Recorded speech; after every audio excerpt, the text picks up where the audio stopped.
പറഞ്ഞു. അപ്പം ആ തൃത്താലയ്ക്കാവൂലേ? ആ അതെ തൃത്താലയ്ക്ക. അപ്പം തൃത്താല നീതിയിലേക്ക് കേട്ടിട്ടുണ്ടാവും അത്. അപ്പം അവിടെ നീതി ലാബിലെ കുട്ടി സൂചി പിടിച്ചിരിക്കുക കുഞ്ഞാച്ചീനെ കാത്തിട്ട്. അത് അവിടേക്ക് കേട്ടിരിക്കണേ. കുഞ്ഞാച്ചി നല്ല രസാട്ടോ. കുഞ്ഞാച്ചി ഒരു 55-90 വയസ്സായി കാണുക.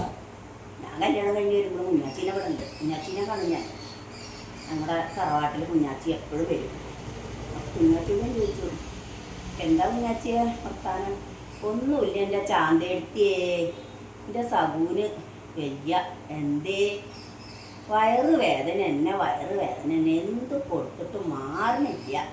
ആ എന്നാൽ ഒരു കുപ്പി കഷായം മേടിച്ചു കൊടുക്കാറുന്നില്ലേ? മേടിച്ചു കൊടുക്കണം. ഒരുപ്പി.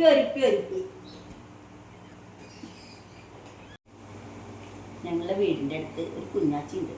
കുഞ്ഞാച്ചി ഞങ്ങളുടെ മുറ്റത്ത് കൂടെ റോഡിൽ കൂടിയാണ് പോവുക. ഞങ്ങളുടെ മുറ്റത്ത് നിന്നാൽ ഞങ്ങളുടെ റോഡും ഞങ്ങളുടെ മുറ്റും കൂടെ വലിയ വ്യത്യാസമൊന്നുമില്ല. അപ്പോൾ കുഞ്ഞാച്ചി അവിടെ നിന്ന് ഇങ്ങനെ വരുന്നുണ്ടാവും. കുഞ്ഞാച്ചി അവിടെ നിന്ന് വരുന്ന വീട്ടിൽ നിന്ന് പുറപ്പെട്ട ഞങ്ങൾക്കിവിടെ അറിയാം കുഞ്ഞാച്ചി വരുന്നവരോട് മുഴുവനും നല്ല സൗണ്ടിലെ വർത്താനം പറയാം. അപ്പം ഞാൻ ചോദിച്ചു കുഞ്ഞാച്ചിയോട്, എങ്ങട്ടാ കുഞ്ഞാച്ചിയേ ചോദിച്ചു. അപ്പോൾ കുഞ്ഞാച്ചി പറയാം, അതേ സുറോക്കാന